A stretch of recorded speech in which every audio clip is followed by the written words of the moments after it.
قوت الشیطان. اور البتہ شیطان اگر کمزور ہے مومن کی نسبت سے تو وہ بڑا قوی ہے، مضبوط ہے غیر مومن کی نسبت سے، جس کے اندر ایمان نہیں، اس کے مقابلے میں وہ ہے طاقتور.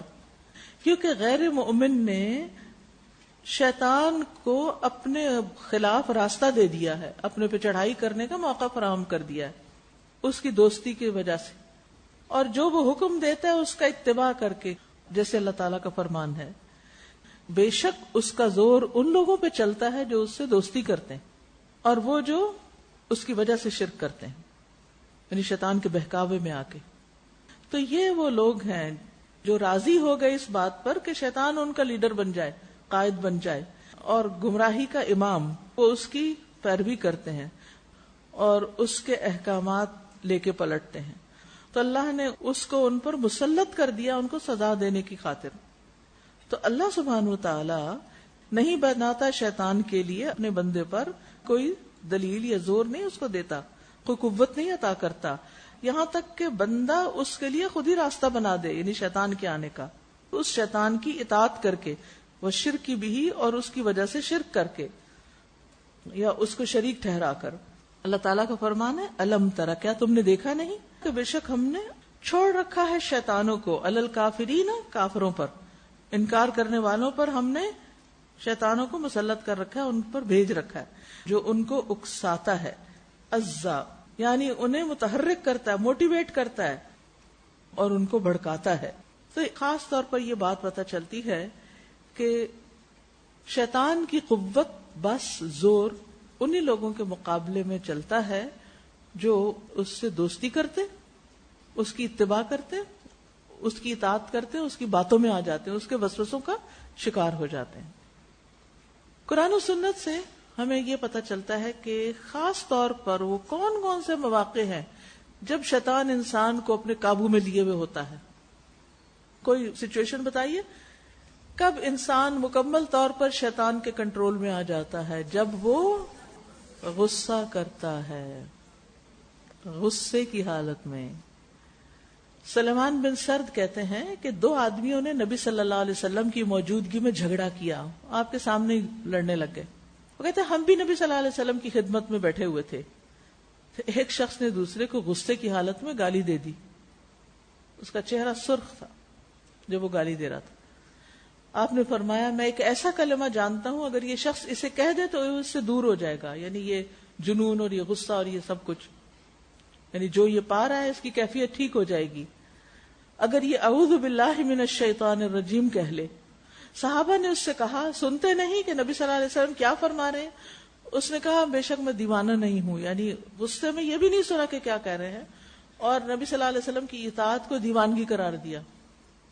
دلوں کا حال تو اللہ ہی جانتا، ہو سکتا ہے منافق کو کوئی، یا ہو سکتا ہے کہ غصے کی وجہ سے وہ بالکل ہی عقل اس کی ماری گئی ہو.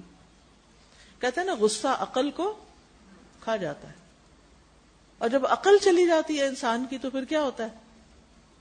اس کا کوئی کام سیدھا نہیں ہوتا. وہ کچھ ایسا بول دے گا کہ اپنے کیے کرا ہے، پھر پانی پھیر دے گا.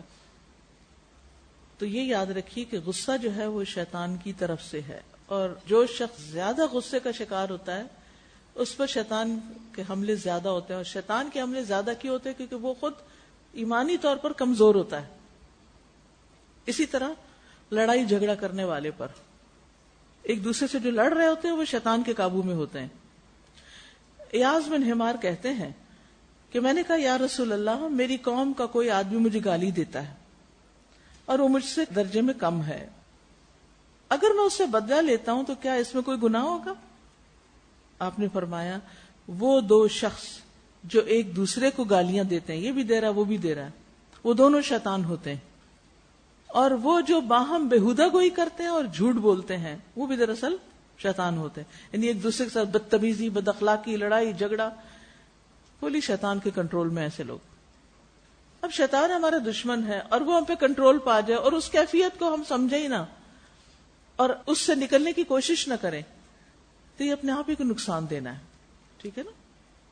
اسی طرح نماز با جماعت چھوڑ دینے والوں پر شیطان کا غلبہ ہوتا ہے. مردوں کے لیے نماز جماعت سے پڑھنا فرض ہے، نبی صلی اللہ علیہ وسلم نے فرمایا جس گاؤں بستی میں 3 لوگ ہوں اور ان میں نماز با جماعت کا اہتمام نہ ہو تو یقیناً شیطان ان پر مسلط ہو جاتا ہے، لہذا تم جماعت کو پکڑو، کیونکہ بھیڑیا ہمیشہ دور رہنے والی اکیلی بکری کو ہی کھاتا ہے۔ رسول اللہ صلی اللہ علیہ وسلم نے فرمایا شیطان اس کے ساتھ ہے جو جماعت سے علیحدہ ہو، وہ اس کو ایڑی مار کے بھگاتا ہے، یعنی بہت دور لے جاتا ہے دین سے۔ تو یہاں جماعت سے مراد نماز کی جماعت نہیں ہے، یہاں جماعت سے مراد مسلمانوں کی اجتماعیت ہے، یعنی نیکی کے کام میں جہاں بھی جو لوگ اکٹھے ہوں اور پھر ایک شخص کسی ایک چھوٹی سی بات سے ناراض ہو کے وہ چھوڑ دے، دوسرا وہ ادھر منہ بسور لے یا کچھ، تو یہاں کیا آ گیا؟ برکت ختم اور شیطان آ گیا۔ اور کہا کہ شیطان اس کو ایڑ لگا کے دوڑاتا ہے کہ نکلو اس جگہ سے، کوئی بھی نیکی کا کام ہو۔ پھر اسی طرح قرآن مجید سے ہمیں پتہ چلتا ہے کہ جو شخص اللہ کے ذکر سے غفلت برتتا ہے اس پہ شیطان مسلط ہو جاتا ہے۔ سورۃ الزخرف 36 میں اللہ تعالیٰ فرماتے ہیں وَمَن يَعْشُ عَن ذِكْرِ الرَّحْمَنِ نُقَيِّضْ لَهُ شَيْطَانًا فَهُوَ لَهُ قَرِينٌ، اور جو شخص رحمان کے ذکر سے آنکھیں بند کر لیتا ہے ہم اس پر ایک شیطان مسلط کر دیتے ہیں جو اس کا ساتھی بن جاتا ہے۔ تو یاد رکھیے شیطان اس پہ قابو پاتا ہے جو ذکر نہیں کرتا، یعنی ہر وقت ادھر ادھر کی باتیں یا صرف چپ کر کے سوچتے رہنا اور اللہ کو یاد نہ کرنا، نہ تسبیح کرنا، نہ استغفار کرنا، نہ درود شریف پڑھنا۔ تو مسلسل انسان کو اللہ کا ذکر کرتے رہنا چاہیے شیطان سے بچنے کے لیے۔